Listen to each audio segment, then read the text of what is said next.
সবাই আজকে পান্তা ভাত, ইলিশ মাছ আর লাল সাদা শাড়ি পরা পিকচার ভিডিও দেখতে দেখতে বিরক্ত, তাই না? তাই আমি নিয়ে আসলাম একটা ড্রেস রিক্রিয়েটিং ভিডিও। চলেন আপনাদের সঙ্গে শেয়ার করি এই ড্রেসটা আমি সেম টু সেম মেক করতে পারি কিনা। তো প্রথমেই আমি এখানে ড্রেসটার জন্য নিলাম ফেন্ডি সিল্ক আর সালোয়ারের জন্য নিয়েছি সাটিন সিল্ক। এবার ড্রেসটা আমি সুন্দর করে কেটে নিব। ড্রেসটা পিকচারের মতোই একটু শর্ট হবে। ড্রেসটা তো আমি কাটিং করে নিয়েছি, এইবার চলেন সেলাই করে ফেলি। ড্রেস সেলাই করতে করতে একটা স্কিন কেয়ার ভিডিও শেয়ার করি। সবাই অলরেডি জানেন যে অনেকদিন ধরে আমি গ্লোমিনাসের এই সোপটা ইউজ করি। আমার আগের সাবানটা প্রায় শেষ, তাই আমি এইবার ঈদের আগেই 2টা সাবান অর্ডার করে নিয়ে এসেছি। এই সোপটা ইউজ করে আমার স্কিনের অনেকগুলো সমস্যার সমাধান পেয়েছি। এই সোপটাতে রয়েছে মোরিঙ্গা গুঁড়া আর এটা সম্পূর্ণ কোল্ড প্রসেসে তৈরি। আর তোমরা তো জানোই কোল্ড প্রসেসে তৈরি সাবানগুলো কতটা ভালো হয়। এটা রেগুলার ইউজ করলে তোমার ফেসের মেস্তা, ব্রণ, কালো দাগ সহ বিভিন্ন ধরনের সমস্যার সমাধান পাবা। এটা তোমরা ইউজ না করলে একদমই বুঝতে পারবা না যে এটা আসলে কতটা ভালো একটা সোপ। এই গ্লোমিনাস আলট্রা গ্লো সোপটা তোমরা পেয়ে যাবা শুধুমাত্র গ্লোমিনাস পেজে। এই সোপটার প্যাকেজিং এবং কোয়ালিটি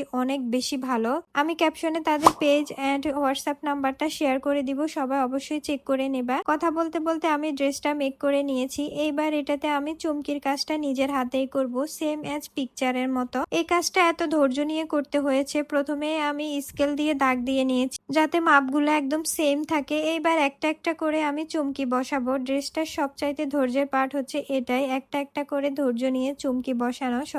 সবগুলা একদম সেম মেজারমেন্টে। একটু একটু করে কাজটা কমপ্লিট করা মোটেও সহজ ছিল না। তারপরও এই তো আমি ফুল ড্রেসটাতে চুমকি গুলো লাগিয়ে নিয়েছি। এখন ড্রেসটা কমপ্লিট। কেমন হয়েছে বলো তো? ব্ল্যাক কালারের ড্রেস বরাবরই অনেক সুন্দর, যেটা আমার অনেক বেশি পছন্দের একটা কালার। তো কেমন হয়েছে সবাই বলো তো? একদম পিকচারের মতো সেম টু সেম রিক্রিয়েট করতে পেরেছি কিনা সবাই কমেন্ট করে জানাবা।